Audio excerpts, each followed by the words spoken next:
Did I just find the secret ingredient that Aaron Franklin is using to make his brisket taste so amazing? According to multiple viewer comments, Franklin BBQ is using a weird ingredient to make their brisket taste more buttery and oily. That ingredient, allegedly, is movie theater popcorn butter substitute, similar to this Orville Redenbacher topper or this coconut-based topper, or maybe something else. Is this theory confirmed, convincing, or just plain crazy? That's what I'm going to be testing out in this video, so let's get smoking. Since I ate at Franklin BBQ, I've been testing theories on what ingredients they're potentially using on their briskets.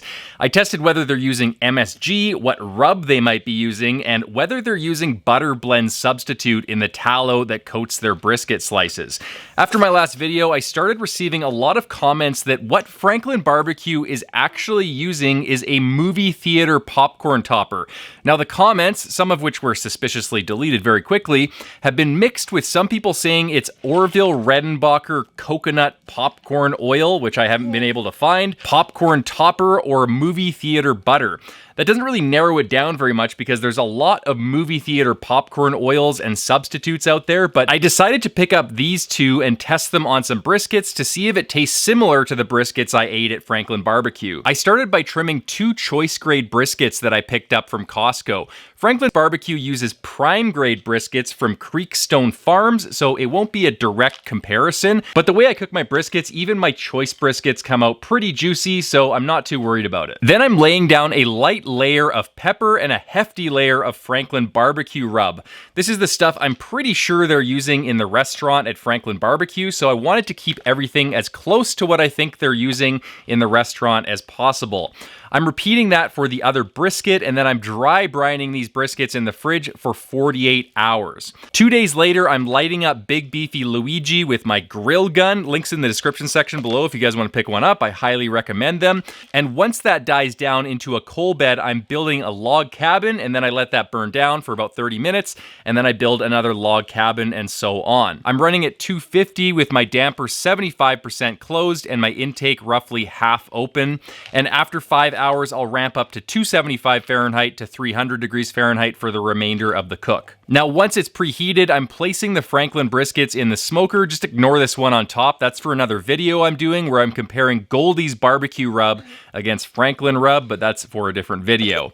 Now, moving on to the popcorn topper, I'm starting with the Orville Redenbacher topper. This stuff has soybean oil, artificial flavoring, and beta carotene to make it look more orange. It actually doesn't look like butter, and it has a pretty neutral flavor, and it doesn't taste very good as a popcorn topper or used to pop popcorn. But anyway, I'm mixing it with 50-50 tallow and heating it in a pot, and then I'm letting it sit in the fridge for a while to set up so I can use it when I wrap the brisket. Then I'm moving on to the coconut oil from Wabash Valley Farms. It's made of coconut oil, artificial flavors, and again, beta carotene. I'm mixing it with 50-50 tallow, and it's also going in the fridge for a bit to solidify. After 13 hours, my briskets are sitting at around 190 degrees internal, and the fat caps are pretty decently rendered. Big Beefy Luigi is a Yoder trailer smoker, and I'm not really a big fan of how the convection works in it. The top rack has the best convection for fat cap rendering, but I can only really fit one brisket on it, so I'm going to have to look at modifying the stack placement on this guy, which actually might be a pretty good project for me to practice welding because I'm building my own offset smoker.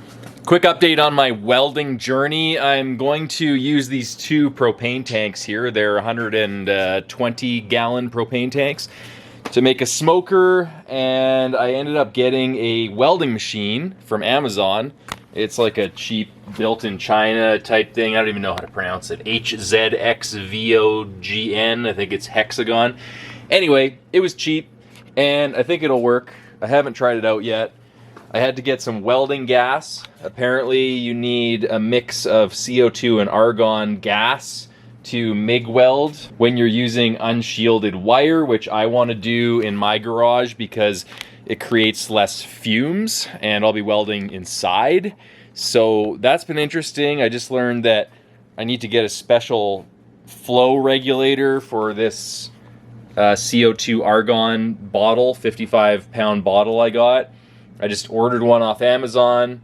I don't know if the adapter is going to fit into this outlet because this outlet looks pretty big. So yeah, I have no idea what I'm doing, and it's gonna be fun to figure it out, but I haven't even started welding something yet. So man, there's a big learning curve to even getting to the point where you're sticking 2 chunks of metal together. It's been slow going, but the positive thing is lots of people have been reaching out to help. Even Brad at Chud's Barbecue reached out and said, if you have any questions about welding, feel free to reach out. So thank you, Brad. I may be hitting you up pretty soon. And thanks to everyone else who reached out to offer support. Back to the briskets. I'm now wrapping one in the Orville blend and the other in the coconut blend. I'm using the butcher paper I bought from Franklin BBQ, which is pretty good, but I'm used to wider butcher paper. So after messing around with it a bit, I finally figured out I had to lay down 2 layers and overlap them, which I don't really like because the tallow leaks out, but you work with what you have. Then I wrapped them in foil with half a cup of water added to help with the collagen rendering. This isn't the ideal way I do it. Usually I use aluminum pans because the foil always seems to leak regardless of what I do. But again, working with what I have. To be honest, it was all a bit of a cluster F because my wife and my boy are both sick and my boy's home, so I'm trying to look after him and my wife, and apparently I have the hiccups. The thing I've realized since going full-time on YouTube is there's always gonna be something. Either someone's sick or something comes up, or I have the hiccups and I can't narrate properly. So a lot of my videos are not going to be as super polished as they could be because my new philosophy is perfect is the enemy of good, and I'm just trying to get videos out the door. So I appreciate you guys understanding and I appreciate your support. Once the briskets are wrapped, they're going in my sous vide holding chest, and I'm holding them at 150 for 15 hours until the next day. Then it's time to slice into them. Get ready for some crinkling sound because this is gonna be crinkly AF. Probe this guy a little bit. Yeah, you done. Okay, this is the brisket that's wrapped in the Orville Redenbacher blend with tallow, and it's looking pretty damn sexy. Just gonna pour this onto the cutting board. Oh yeah.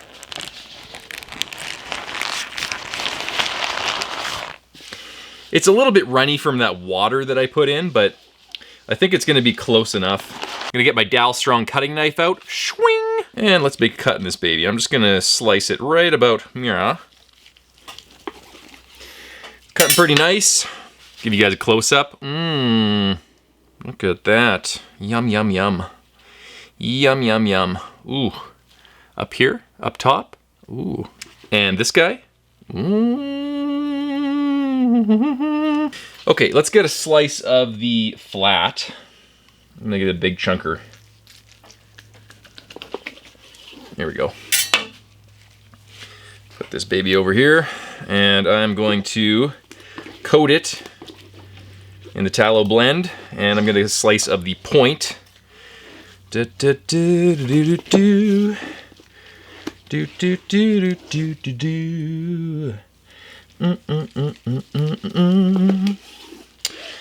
And I will coat the point in some of that blend. There we go. Close up of the point.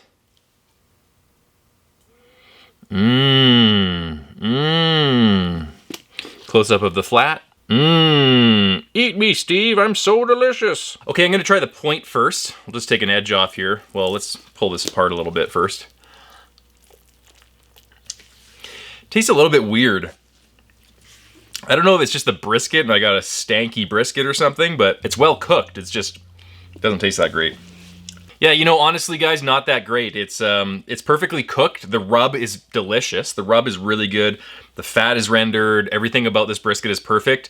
It's just that it doesn't really taste that great. It's not as salty as the brisket that I tried at Franklin's, and that's surprising because I dry brined this for 48 hours, and I put quite a bit of rub on it.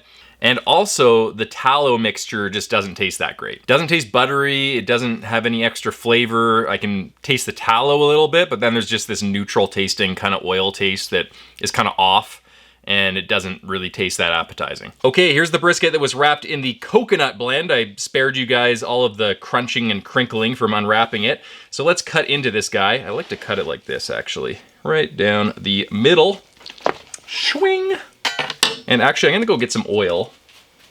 This is the stuff that was left over in the wrap. Whoa, baby. That's a little bit juicy. Well, I'm gonna stink for a couple days. Okay, back on track, kind of. We're gonna kind of get some of that tallow on here. And I'm going to take a slice of the point.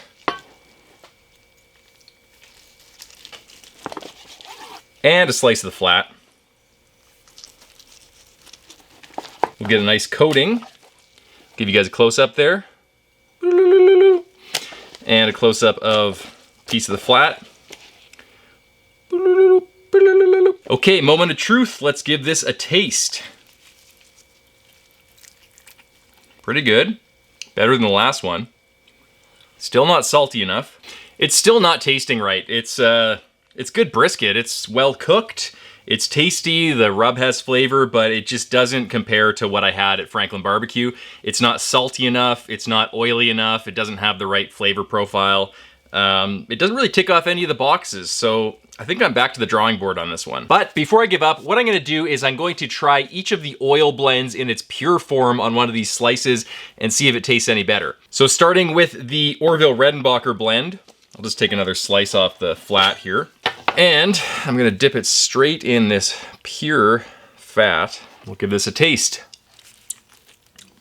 It's actually pretty good. It tastes a lot better than the brisket with the wrap juice alone. When all of the fat is coating the outside of the brisket, it actually tastes a little bit buttery, and you can taste the tallow, and you can taste some sort of neutral oil, but it doesn't really have the flavor profile that I tasted at Franklin's still, and it still tastes a little bit off.